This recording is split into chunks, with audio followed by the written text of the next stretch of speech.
Finally, a rated PG movie that will scare the living shit out of kids.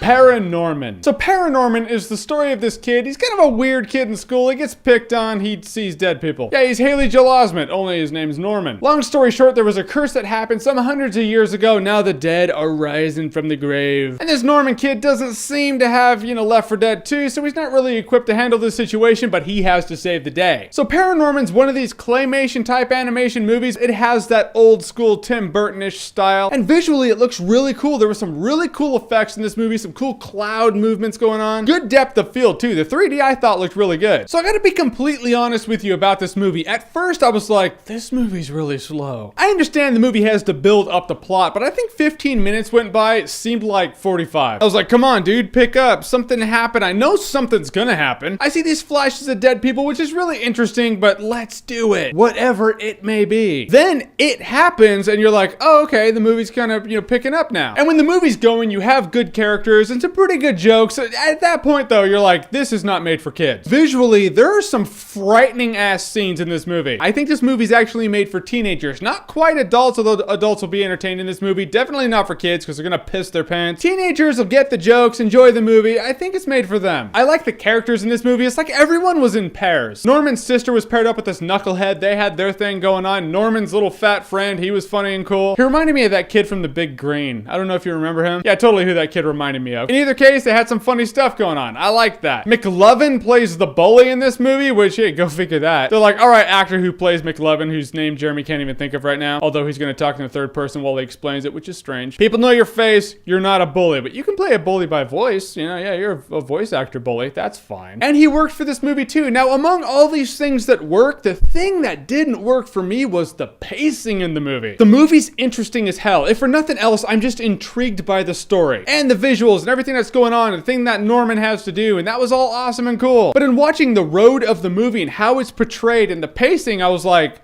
let me guess, this is a first-time director. Actually, it's directed by two guys. One has a couple movies under his belt. Tale of Despero's one of them. But the other guy, yeah, total first-time director. And I think it shows in this movie. They're young directors. They haven't perfected their craft yet. So yeah, some of the pacings, yeah. But then other scenes will happen where it's not good, it's great. You're just watching it and you're like, things are coming together. I like the dialogue. I like the principle. I like the premise. I like the visuals. I like the characters. In the end, I'm gonna give the movie props. Is this movie for everybody? No, not at all. It's not a very fast-moving movie. It's more of a character-driven movie, which is really rare in an animation, but it's an animation that's not made for kids. It's made for teenagers and older teenagers. I think that's a misconception. Don't take your 5-year-old to this movie unless you want him to sleep in your bed, parents, every night for about 3 months. But with really solid characters, good situations, good comedic moments, great visuals, and a really good premise that I really dug, when I walked out of the movie after seeing the entire thing and processing it all, you're putting everything together, I was just like, there's something about that movie that I really love. It surprised me by being deeper than just your average animation that's good for families. I will say ParaNorman is a good time, no alcohol required. If it didn't have some of those pacing issues that I'm bitching about so much in this review, this movie would have at least gotten by it on Blu-ray. It's like a nice shirt, where it's like, that's a nice shirt, but if you ironed it, it'd be better. So what is the movie or thing that scared the living shit out of you as a kid? For me, I'll be honest with you, Rudolph the Red-Nosed Reindeer, The Bumble. Dude. Freaked me out. So whatever you think might be a little embarrassing, trust me, it's not more ludicrous than that. Whatever it may be, comment below, let me know. And as always, if you like what you've seen here and you want to see more, click right here to see more.